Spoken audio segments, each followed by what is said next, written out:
You guys wanted another soap scented with only essential oils? I got you, Royal Court. I got you. I'm gonna place the palette I was inspired by right up here so that you guys can see. This was actually for what I believe is an invitation website called Invitations by Dawn, and she puts together these little palettes that are so beautiful. They're so thoughtfully curated. I actually ended up making 2 soaps this month inspired by that palette that I saw on Pinterest. I'll leave you guys a link to her work down below, and if you are an artist working in any medium really, she is a great resource for inspiration. I'm just saying. The essential oil blend today is cedarwood, lemon, and lavender. And you guys know I'm not huge on lavender. I'm not. But blended with the lemon and the cedarwood, my gosh, it is so good. We're also doing a really super intricate drop swirl, which I know you guys like drop swirls, but you guys, I don't do super intricate ones as much anymore. So you're really gonna like this one.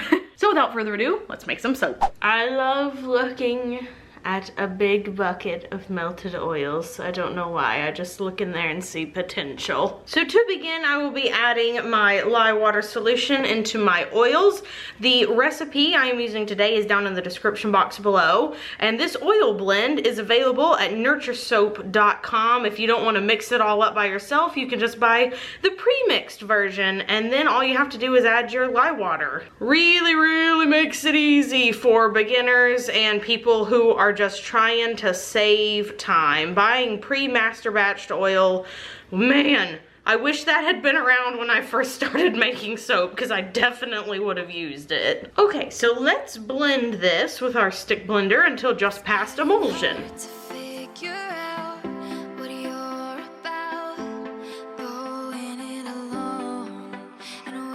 Well, that blended together quite beautifully. Would you like some buckets? I'm sure that'll be nice ASMR. Caleb, just I give you tingles. I'm splitting this off into 4 relatively equal portions. 3 of them are going to be used as a drop swirl, and the very last one is going to be used as a solid layer on top. Now I will scrapey my big container. And now that they all look relatively even, I'm going to remove one for the top, and we're gonna work with these 3. So I'm gonna remind everyone the palette that I am inspired by. It's right here. So it's gonna be a cream, it's gonna be a gold, and it's gonna be a cedar, and we're gonna leave the sage color for the very top. For the gold, we have yellow oxide from Mad Micas mixed with 24 karat gold from TKB Trading. For the cedar, or sort of olive color, we have olive martini from Mad Micas. And then of course we have titanium dioxide for white. Using my little mini spatula, I am going to scrape out every bit of that mica. Makes reusing these plastic cups easier. And now let us blend them all with the stick blender.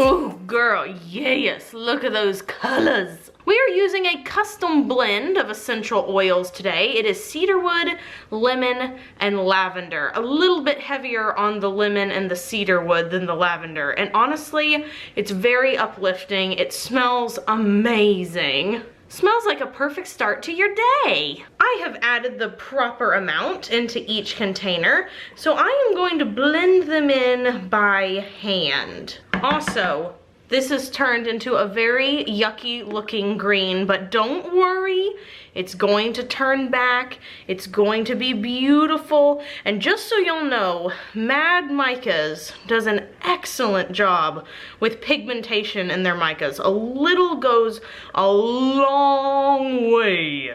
My gosh, that smells so good. So now that the essential oils have been blended in, let's start the drop swirling process into our large slab mold. We will start with the green. We're gonna put just a little on the bottom. I am gonna try to do as many passes with the colors as I can, which should be pretty easy because they're still pretty liquidy. So I got the things that I'm now currently pouring out of from IKEA, and there are soap suppliers that sell these, but they're kind of expensive. And these were literally $2 at IKEA. $2. This is one of those designs that's gonna take me a while, but gosh darn, it is gonna be so worth it in the end. So I'm gonna go ahead and speed this up.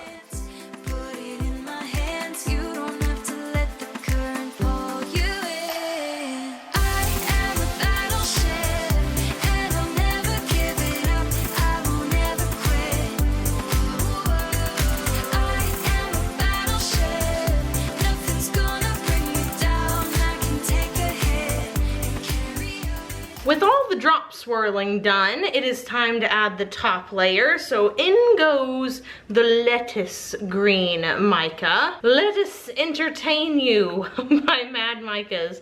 One of the funniest names for a mica. I dig it. I'm gonna blend this up and then I'm gonna decide whether or not I should add some titanium dioxide to lighten it up a little. I added a teensy bit of titanium dioxide, and just like the olive, this one turns like a really weird green and then it turns beautiful the next day, so don't be fooled. We'll add the proper amount of essential oils, mix that up with our spatula, and now let's pour this on top of our slab. This has already set up plenty, so I'm just gonna take this next color. Oh yeah, this is all gonna blend so well together. What a lovely color combination that lady came up with. I would like to get wedding invitations in this color scheme. Gonna bounce the top a little bit. This is so satisfying for me to do. I don't know if it's very satisfying to watch, but it is really satisfying to do. Who doesn't love to bounce some pudding, am I right? Some caustic pudding that could burn your face off. It is nice and flat, so now we're gonna add a little bit of gold mica mixed with oil. I've made it a little bit thick so that it won't run all over the place. And I'm gonna do it kind of the classic way that I have found covers every single bar but doesn't overwhelm it.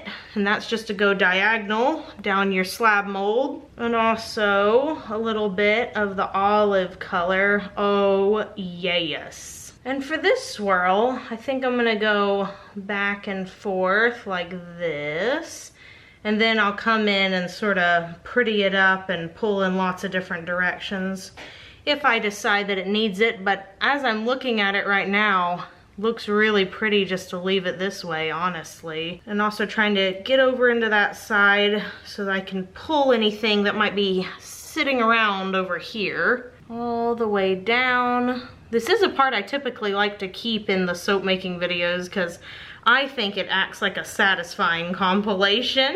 And I do try to get to the very edge of the mold so every bar gets covered to the very end. Let's see, so I might come in and pull just a few teeny tiny little places. Looks like I don't actually need to do it that much on this soap, but anywhere that might be a little bit scarce, I might pull just maybe one extra little loop. Because this soap is fragranced with essential oils and because it kind of has a natural vibe going on, we're gonna leave it glitter free. So I will simply spritz the top after the oils have had enough of a chance to kind of soak in and they're not gonna move. And that's it, we're done with sage and cedar. Oh my goodness, I love it. This is one of the swirls that I've done recently that I really dig it because it stayed so intricate. Everything stayed where it was supposed to. The oils didn't run anywhere. It looks like some sort of a tapestry or something. I don't know. Anyway, we're gonna wait 18 to 24 hours and then we'll come back. We will split the slab into loaves and cut the loaves into bars after this quick commercial break.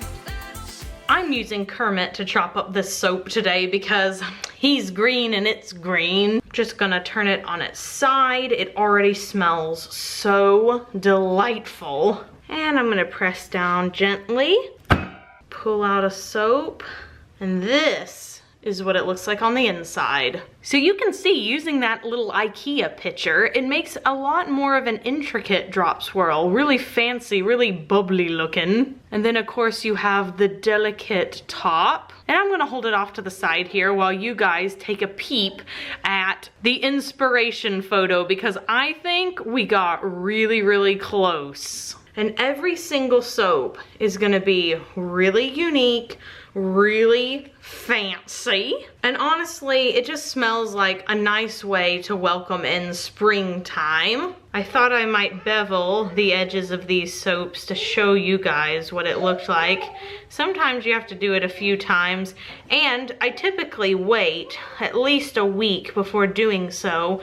That way the soap is a little firmer. Here's a little difference in the look of a beveled soap versus a non-beveled one. So really, it's a lot more professional. And I know some people that shrink wrap and package their soaps without beveling, but I think it looks really smeary in the packaging and really does just look a little bit more immature. It looks a lot nicer, a lot more professional to have the edges beveled, and it's as easy as buying a potato peeler. So Caleb joins us now with the question of the day. So I've been looking recently at synesthesia. It's just something that interests me. And synesthesia is when two senses, like taste and smell, for example, get tied in your brain in an odd way. So that's where the question of the day comes in. Would you rather, when you hear musical notes, you can taste specific things, or would you rather see certain colors and associate those with smells? I'm assuming the things are good, like good smells and good tastes. Not necessarily. Oh. I think I already have the thing with the smells. Pretty sure after all of my soap making time that I look at certain things and smell certain things and associate them with certain things. So I think I already have one. I'm not much on that taste. I don't trust it. But we want to know what you guys think. So to vote on the question of the day, all you have to do is click the I in the upper right-hand corner of the screen. Well, what do you think? Did we get pretty close to the palette? I feel like we got pretty close to the palette, and I dig the top. I want to do little thin, like little strippy bits of mica lines in the future because they're so cool. If you enjoyed this video, you'd like to see more like it, you can subscribe to the channel, give it a thumbs up, and if you aren't bothered by notifications, turn those on. They really help me grow. We are almost to 300,000 subscribers, which honestly has me shooketh. I never thought, and people say that all the time, I know. How many times have y'all watched a YouTuber who's like, I never thought I would go anywhere with this? But seriously, it's soap. Like, it's soap, y'all. I mean, there's other people that have like YouTube personalities that do story times, vlogging, whatever. I just think it's more statistically normal for those types of people to be successful than it would be for a soap making channel. So I am legitimately shocked. So become a member of the royal court if you feel so inclined, and subscribe. Also, if you would like to follow me on Instagram, you can. There's one for royalty soaps, there's one for all of my personal stuff, and then Kenny has his own too. I'll leave all three down below. And be sure you do something nice for yourself today. I don't care what it is. I also can't think of any examples right now off the top of my head. Thank you, pregnancy brain. I don't care what you do. Like I said, just do something nice for yourself, and I'll see you guys soon. Bye for now. Meow.